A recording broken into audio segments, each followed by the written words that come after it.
अस्सलाम वालेकुम, मैं हूं सैयद शहरयार और आप देख रहे हैं सीन चीन। एक ऐसा लीडर जो कहता तो खुद को जमहूरी है मगर उसका रवैया आमराना है। मकबूल नारे लगाकर ये लीडर इक़्तिदार में आया, कहा कि सबसे पहले मैं अपनी आवाम की बात करूंगा, मुल्क से कौमी खसाना ख़त्म कर दूंगा, मुखालफिन को जेलों में डाल दूंगा। अपनी जज्बाती तकारीर करके लोगों के जज्बात के साथ ये लीडर खेलता था। इस शख्स ने अपनी पार्टी में आमराना कल्चर पैदा कर दिया, सहाफ़ियों का बायकॉट कर दिया, मीडिया ग्रुप्स का नाम लेकर इन पर बेशुमार किस्म की तनकीद की। ये लीडर अपनी बात शुरू ही मैं से करता था और इसमें मैं थी भी बहुत, अना भी थी। इस लीडर को इक़्तिदार तो मिला मगर अफसोस कि ये अवाम के लिए कुछ भी ना कर सका। वोटिंग से इस लीडर को निकाल दिया गया और फिर अपोजिशन पर इस लीडर ने इल्ज़ाम आयद किए, साजिशी प्लान तैयार किया, आवाम को सड़कों पर आने का कहा, मुल्क की आज़ादी को बुनियाद बनाकर तमाम गैरानी कामों को एक खिदमत करार दिया। जब इसने अपनी पार्टी के लोगों को अपने खिलाफ होते देखा तो इसने उनको भी बदनाम करना शुरू कर दिया।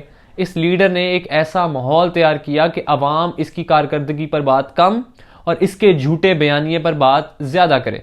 अहम बात यह है कि ये लीडर मजीद मकबूल होता रहा। इस दौरान इसके इक़्तिदार से बाहर आते ही इस पर करप्शन के इल्जाम लगने शुरू हो गए।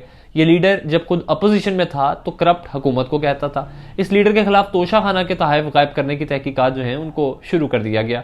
हज़ारों मालियत के तहफ़ मौजूद नहीं या फिर उनका पता ही नहीं। इस्लाहाती कमेटी ने नेशनल RAQs को ख़त लिख दिया, गैर मुल्की तहफ़ का मुकम्मल रिकॉर्ड देने में नाकामी। इस पर ऐवान के नुमाइंदगान की कमेटी ने तहकीकात जो है उसको शुरू कर दिया।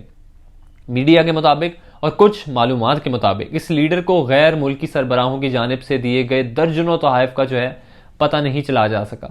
इस सिलसिले में ऐवान के नुमाइंदगान की जो कमेटी थी उसमें सदारती तहफ़ जमा करने वाले इदारे से मदद मांगी और तफ्तीशकारों ने इस तहफ़ की जो तलाश थी उनको शुरू कर दिया। रिपोर्ट्स के मुताबिक सऊदी अरब के बादशाह सलमान की जानिब से मिलने वाला अब्दुल अजीज अल सऊद एजाज़ भी गायब है।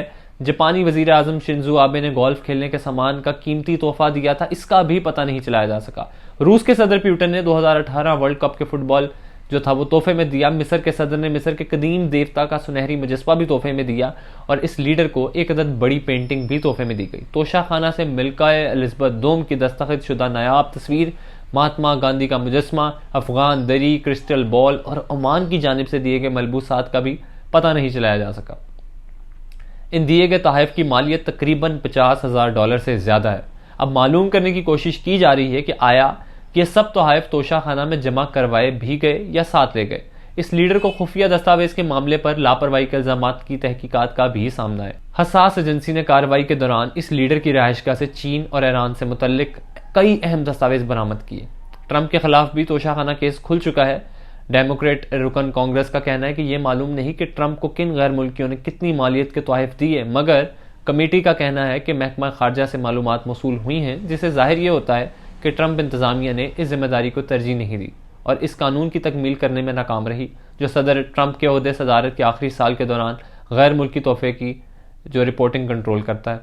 जैसे मैंने आपको बताया कि डोनाल्ड ट्रंप को भी अब तोशा खाना के केस का सामना है, जिन्होंने सियासत की धज्जियां उड़ा दी हैं। इस सब के बाद दूसरों को करप्ट कहने वाले खुद तोशा खाना पे डाका मार के भाग गए हैं। अब देखना यह है कि ट्रंप के आया फैसला खिलाफ आता है या उनके हक में आता है। तब तक के लिए अपना बहुत सारा ख्याल रखिए। मिलते हैं नेक्स्ट वीडियो में। अल्लाह हाफिज़।